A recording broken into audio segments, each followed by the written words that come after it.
Welcome back to another episode of the Online Church Blueprint. I think this is episode 14. I got to go back and count my numbers. But I'm Andy. I'm one of your hosts here, and I'm actually going to be joined by a special guest today, Mr. Kenny Jahng, who is kind of all over the place from Church Tech Today, and my goodness, from everywhere. If you've been on the internet and kind of in church circles for longer than 5 minutes, you've seen his name pop up. You've seen a Facebook group that he's over. You've seen a website that he's on. You've been to a conference that he's been at. That's Kenny, one of the coolest dudes out there, one of the OGs of the online church world. And today we kind of dive into AI, machine learning just a little bit, but AI and the needs of the church when it comes to AI. And there's a lot of interesting conversation that's been happening around that. And there's a couple things in particular that Kenny and I pull out in this conversation that I really want him to explain. And the big one is, how can we use AI in our online church? And how can we use AI for church streaming, for church chat, for chat bots, things like that? Where are we headed?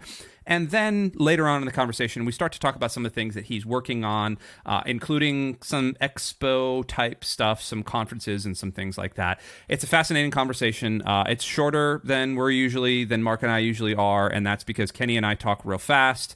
And so if you're listening to this on 1.5 speed or 2x speed, sorry, you might need to slow down just a little bit. That's just how we roll in this episode. But before we get going, we just want to thank two awesome groups of people. Number one, Altar Live. Altar Live has just been a huge supporter of the Online Church Blueprint. They are the best online church streaming platform around, allowing you unlimited meeting rooms. I say unlimited, but unlimited. One subscription to Altar Live every month gets you as many meeting rooms, as many meeting IDs as you want. No more 15,000 Zoom accounts for your entire staff. No, one Altar Live subscription. You can have as many meeting rooms with all of the features, screen sharing and emotes and texting, but chat and all the things happening there. And then, oh, by the way, it's also a live streaming church service provider as well, with chat and seats that you can sit in and turn your cameras on and talk to people while services are going on or while your events are going on. And then after the fact, there's lobbies that you can sit around tables and hang out and mingle like you would do in a physical church. That's Altar Live. It's all there for you. And we're opening up free trials for everybody. There's 14 days, but there's also longer trials as well. If you simply go to the link in the comments below, in the description below, or in the show notes if you're listening to this on podcast, or you can head over to ultralive.com. That's our first kind of big, huge supporter. Thank you so much to Altar Live for everything that they give. And of course, the Digital Church Network. You can join us over at facebook.com/BeTheChurchOnline. You can go to digitalchurch.network. We are revamping a lot of things that are happening with DCN and the Church Digital over the next couple of months. There's going to be some big changes. There's even down to logo and website, and we're just redoing all the things, and we're kind of streamlining to make sure that you understand what exactly is going on with DCN and how we are operating in this digital church space, how we can get you really up and running with a church. If you want to be a church planter, great. If you're a church innovator, great. If you're just a church leader right now that is looking at digital churches, if you already have an established church that is looking into digital, we're going to have all of the resources for you. We're going to have classes for you. We're going to have courses for you. We're going to have community for you, all built out and ready to go within the next couple of months. So digitalchurch.network. All right, let's get after this awesome conversation between myself and Kenny Jahng.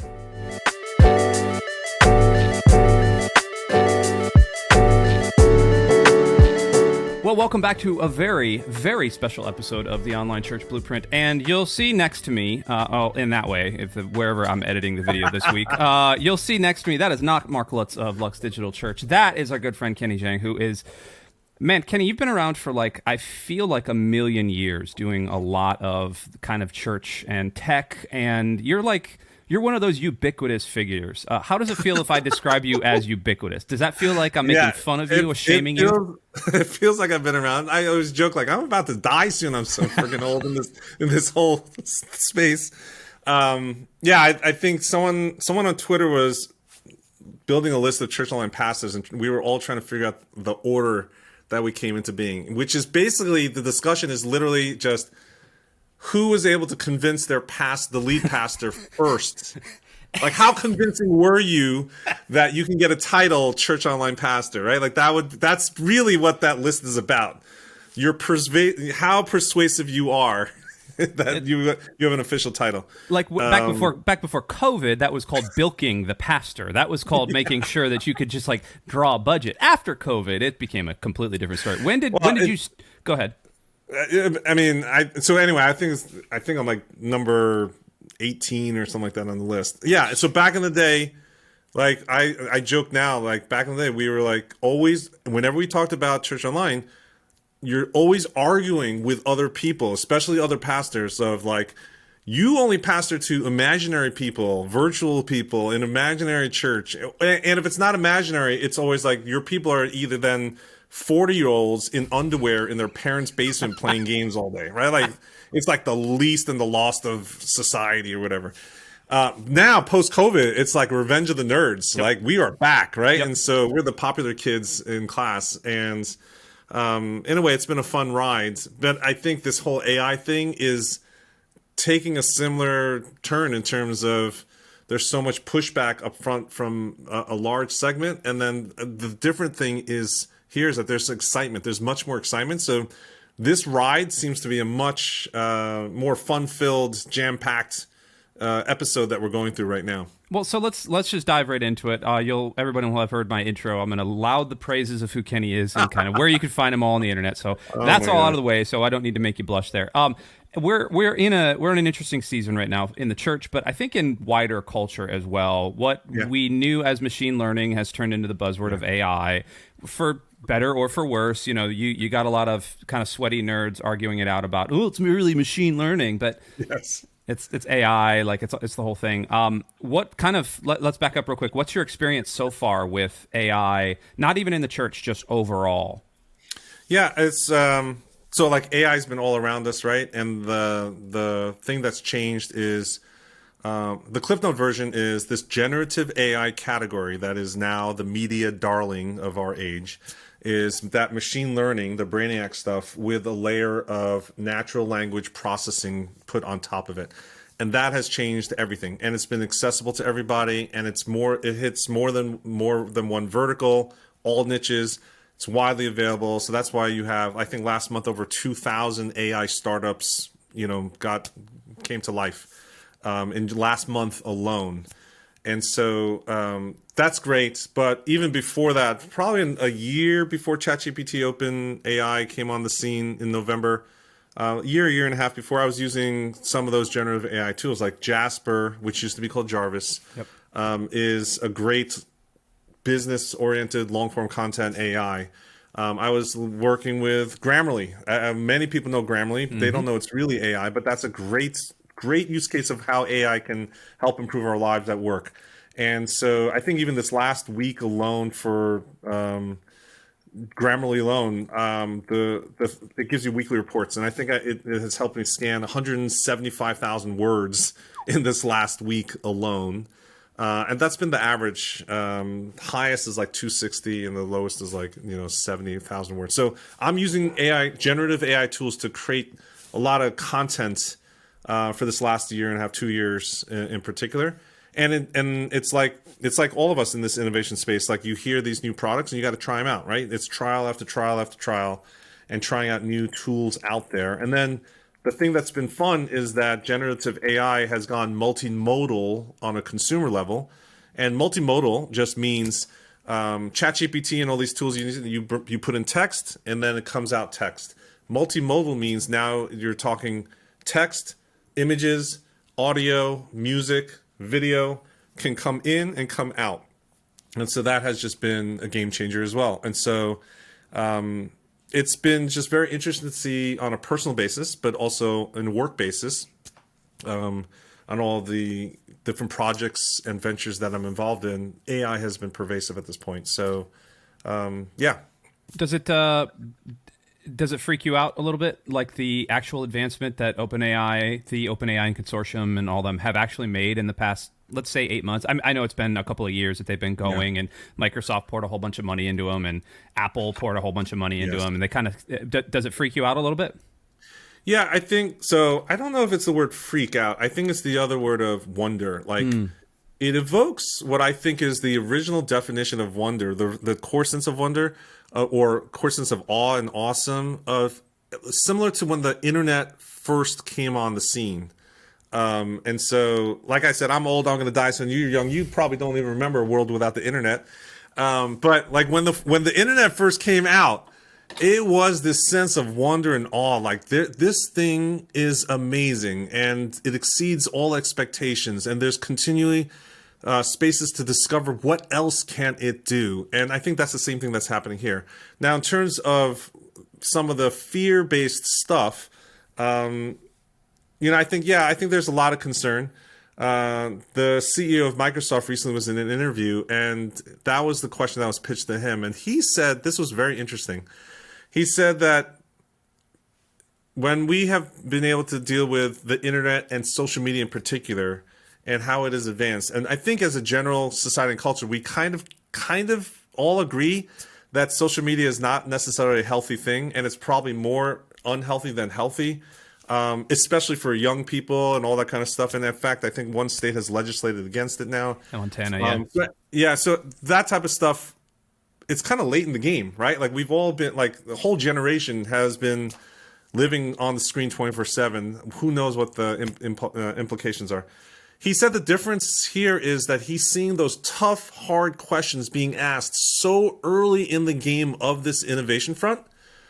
That gives him the optimism that, hey, the more people talk about this, the real, like the scientists, the coders, the ones that really matter in this thing, because they are raising red flags right now, we have a chance to tell a different story versus what the evolution of social and internet has become. And so I think I buy into that a little bit, because there are a lot of people raising red flags right now, right? Well, and the interesting thing is, and this is going to sound stupid, I was having this conversation with a guy who works with me kind of in my department. As a digital pastor, like I've got our digital coordinator, a guy who kind of works for me. And I was having this conversation with him, and I said, we have the advantage with, I actually made kind of the same distinction between social media and AI after reading that same interview. And I said, we have the forethought and the foresight of guys like Isaac Asimov and, a lot of these fiction, sci-fi writers, Skynet, that's a perfect example. Yes, we didn't have any of these kind of scary stories about social media and the negative effects, and now all of a sudden, robots are going to take us over. And so I think there's an innate fear inside of all of us, like, hey, we should watch it, which is fascinating. So the leap then that I would always ask you to make, especially since we are the Online Church Blueprint, we deal a lot with church planters and church innovators, is what are the practical implications for AI in a pastoral or even church setting, digital and physical? Like, what are our best practices? How can we use this better? Yeah, I think so. Right now, everyone looks at AI on a popular culture level that, it creates amazing content, right? So rewrite, the first chapter of Matthew in haiku form that rhymes and something in the style of, YouTube Bono, right? Like, right? All that kind of stuff is what we see. I'm taking notes right now. I want to check that out later. That's the ultimate mega prompt right there. But I will say, it's the strategic stuff. I think that's where you're going to eventually find the sweet spot for things, right? Analysis and content improvement and deciphering things. And Kevin Roos, who's a New York Times columnist, wrote a pretty good book. And in there, he's talking about 3 types of work, categories of work that are safe from AI replacement. Because a lot of that fear that you're talking about is rightly so, and largely because the body of work that we have in sci-fi is that it's machine versus man and all that kind of stuff. And, FOMO is no longer the word. FOLO is the word of the year. FOLO is fear of looming obsolescence. Huh. Right? That word, your job is going to be taken. And not only your job, all of humanity is going to be taken. The machine is going to take over. And so Kevin's thinking through, hey, what are the lenses to look at our work today that AI is never going to be able to replace? And I don't know if I agree with all of his categories, but there are 3 categories. The first one is like work that's surprising, right? Like surprising, chaotic, irregular, things that are in pattern recognition, like things that machine learning can't find those patterns, things that are physical, in person, hard to codify. So that's the first thing. Second one, he says it's social. Things that fulfill our social and emotional needs that are experiential. And the third one is scarcity. So things that are scarce, things that are high stakes, low fault tolerance. So like, for example, you would never hand over AI to counsel someone who's literally standing on the ledge of a building thinking of suicide to jump, right? Because the margin of error is zero. You cannot risk that. And so you need humanity in there. And so you need to keep a human in the loop for all these things. But those three lenses are things that I think church leaders need to start thinking about. Like, what are the things that are irregular, chaotic, not pattern-based, not systems-based, that's hard to codify, things that actually fulfill our social emotional needs, and then things that really need a human, that at the end of the day cannot outplace the decision or the actual management of it to a machine. And I think that then you start to think of through things what it is. Now I'm the innovator on the other side, right? I think you might appreciate this, is the question that we always ask in the room is, how might we? Yep. So how might we do this with AI? And then we push that to the point where it breaks and fails. And those are the things that are left that, hey, that's what we need to keep humanity in for the ministry portion. And that, again, from our communities, right, the ones that are listening right now, in Church Online, I think we all understand this conversation piece of like physicality, remote versus in person, right? The biggest objection is that church needs to be a gathering, like in-person gathering, and that you can't build community like that. And anybody who runs Church Online knows that that's not true. Physicality is not a necessary component of community building. It is preferred, and there are specific things that need physicality versus doing something on Zoom or remote. And what it does, I think, in our corner of ministry, it forces us to deconstruct what we do as a church for so many historic number of years and say, do we really need X, Y, Z? Do we need all that? And so that I think is the same thing we have to start to do from a different lens with respect to AI, if that makes sense. It does. A really close friend of ours, Jeff Reed, had actually sent me an article and kind of included you on it from the guys over at streamingchurch.tv, and they had started using AI chat hosts. Yeah. And that's kind of built into one of their packages. And I actually we're going to be interviewing a couple of reps from them in a couple of weeks on this show. It's going to be awesome. I'm looking forward to it. But what's your initial reaction to something like that? You know, opening up a church service, you know, normally it's Mary logs in from Utah. Hello, everybody. Yeah. And then you've got your host and all that. How do you feel about having an AI responder there? Yeah, so I think this is exactly the same issue of just Church Online. So I would say to every single listener, on the surface, when you're reading the transcript and just says, what do you think about the category of AI chatbots in the host of the chat portion of Church Online? The initial reaction is like, that's crazy. You would never want that. That's impersonal. It doesn't work, etc. I would really push you to do the same thing, just like you would say. It's like, have you been to a Church Online service if you're a naysayer for Church Online? Have you actually tried? Have you looked at it? Have you seen it? Have you seen the implementation? And what I've seen is very interesting. Now, I don't think it's applicable to everything. So I think your imagination goes to the extremes of all use cases. And so the question is, how might AI help the experience of a live host chat in Church Online? Can it help? And I think you have to say, no matter where you are on the spectrum, yes, it can help, right?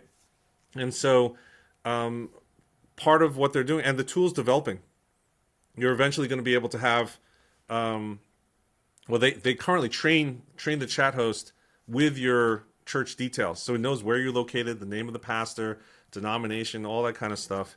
And I think eventually you're going to be able to even probably, I mean, I don't know what their product development pathway is, but imagine an AI chat host, which is relatively easy to do, to upload the sermon manuscript, or I mean, there are other innovators out there that are building custom chatbots right now, that you can upload your whole entire body of work for sermon stuff and Bible study stuff, or even other pastors' stuff and curriculum that you endorse and support and align with your theology for your church, and then allow that to start to answer questions in the chat.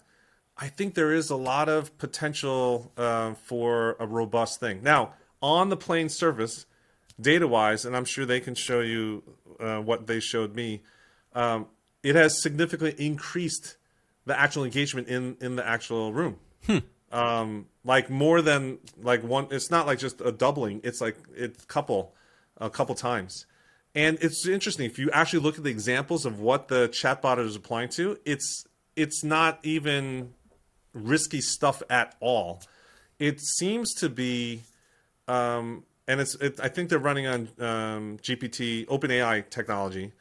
It just seems to be a little bit more robust answers, longer form answers to people. So if you say, "Hey, I'm dialing in from Livingston, New Jersey," it just says, "Hey," it just instead of just, "Hey, welcome, love New Jersey," it doesn't say something really short. It actually comes out with something a little bit more complete. And I don't know if that's a best practice, but it'd be interesting to analyze.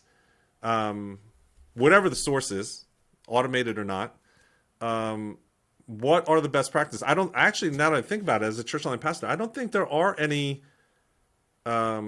statistical analytical data on best practice of what actually drives more engagement in the chat host, right? Like, so is it, and it might be because, again, because it's automated, is it time between the response? You type in something into the chat as a attendee, and is it because it comes back pretty immediately? Because a lot of times, like I go to church online for my own local church here sometimes, and I'll ask a question, and it just takes a while for them to come back. And right, you're just sitting there. Sometimes I'll ask, "Hey, what sermon series this is part of? I missed church last week," or "Who's preaching today?" At the beginning of the service, right? I say, "I don't know who's. I would just love to know." I know that. In person, there's a taboo. You're not allowed to talk in church. In church online, you can talk in church. And so, like, if you come to service today and there's the rotation of pastors at your church, sometimes you're just curious who's preaching today. That's a no-no to ask to your neighbor in in-person church, right? Your distraction. But hey, you can do that asynchronously in an online chat. And so, in that one example recently, I didn't get an answer back until after the person was preaching. So the pastor came to preach, and then I got the answer after the person was visually on the screen. Doesn't make sense. So even that timely responsiveness might be one of the factors. The length might be another factor. I'm not so sure. I think that would be it would be good for us to have a roundtable of church online digital native people to start to look at the data and like in the clinic style, and we all comment and try to find pattern recognition of best practices. I think that would be pretty cool just in itself. That's a whole other conversation. But well, that is. I'm going to be taking over some heavy leadership things with Digital Church Network here, and that's actually one of my ideas. Is not necessarily to do the clinical thing, but we do need almost a symposium of larger guys that have been doing this for a while that know how things work, because I think it's going to benefit the church at large. You know, the physical church had 2,000 years of trying to figure things out, and then boom, Willow Creek happened. You know, we need that. Yes. You can't do it on Riverside. There's no like emote button. You got to just figure it out. But I think that's going to benefit the kingdom at large. So I don't know. In kind of the run of show I had sent you, I had put future projects ? That's actually one of my future projects. And so how about you? Like what do you got going on in the future? AI, non-AI? What's some of those things that are rolling for you? Yeah. So just like on Church in Church Online, and the reason why we're connected, and Jeff and all these other guys, and the DCN community is great too, is community, right? In any innovation front, I think there's a very clear acknowledgement that you don't have all the answers. I don't have all the answers. We can't call ourselves experts or gurus because we're all learning together. And it's not even that you can learn better than me. It's just access to different experiences, information, use cases, all that stuff. And so you need to learn together. And so one of the things just a natural impulse, we started a Facebook group called AI for Church Leaders. And, a couple hundred are joining every week. We've got over 3,000 at this time. And what's interesting about this group versus other Facebook groups I've built, there's a lot of international people coming in as well this time around, which I love. And I had a conversation with someone in Europe, and they have totally different contexts that they're trying to solve for things. But so that's the first piece, community, and trying to build that community up.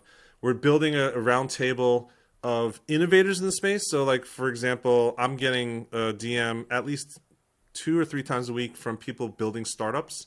So there's a guy that's building a custom chatbot for churches. You can train it with all your materials like I talked about. There's another guy that's building a tool that takes your sermon and then it parses it out to all the social media assets, Bible study curriculum, email newsletters, all that kind of stuff. So there's a whole bunch of innovators. There's Dustin Stout who built Magi.co. So we're building a roundtable of those innovators. So I'm working with Glue on some other stuff in terms of trust and safety. So we're building this council that's hopefully going to be a little bit more ecumenical to really talk about ethics, morals, standards.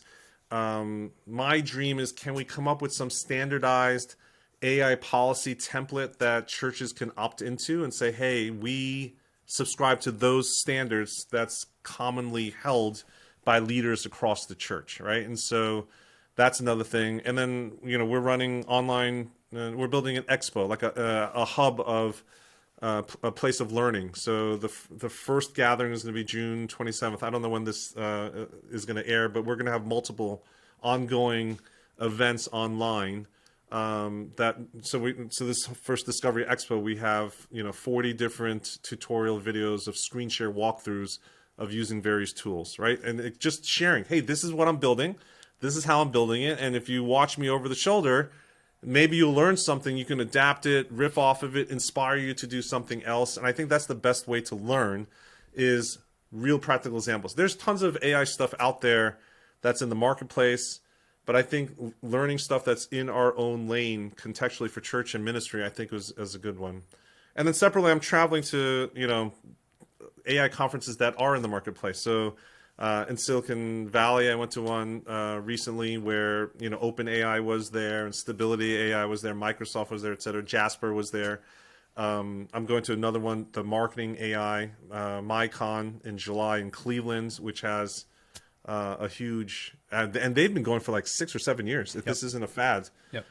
So anyway, I think going to these large marketplace conferences and figuring out what the best practices are in the marketplace and see, hey, how do we become translators for good to bring those best practices into ministry, marketplace to ministry, I think is the opportunity for us as leaders in this space to say, hey, let's rally together, learn together, share together, translate it so that more and more churches can benefit from this stuff.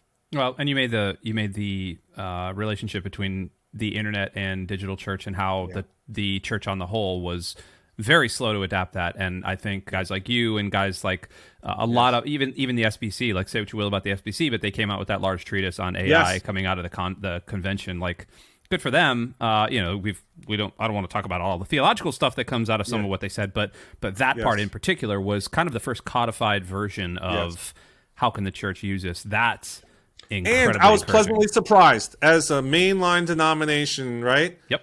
If you read the actual statement, I don't know about you, but if you read the statement, I was like, whoa, pretty impressed. You guys actually did a good job. Like, I agree with pretty much every line that you wrote. And so kudos to them on that one. Yep, absolutely. Last question for me before we wrap up. When do you take time off, dude? You are always on the move. When do you take vacation? Do you ever take vacation?